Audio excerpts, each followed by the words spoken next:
Because, friends, our world right now is bending over backwards to make sure you know who is excluded and who is included. And it is the same kind of power of manipulation that the Pharisees are using with this man and everyone who is listening to the conversation. On the other hand, the Christian, the faithful church, refuses to see other people that way.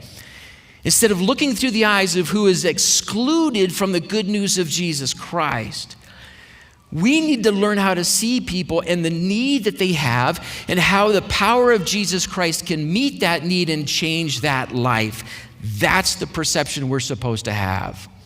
I'm going to get specific for a second. Churches that require vaccines to enter a building are the Pharisees in John chapter 9. And church, I'm telling you,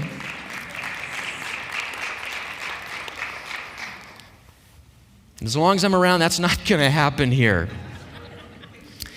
And churches that say you can walk into this building and there's nothing about you that Jesus needs to change are making the same mistake on the other side of the spectrum.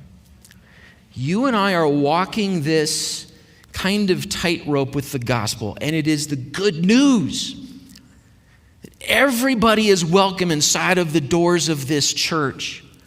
They're welcome to come and worship. They're welcome to come and listen to the gospel of Jesus Christ and to allow Jesus to meet their need with his power and compassion.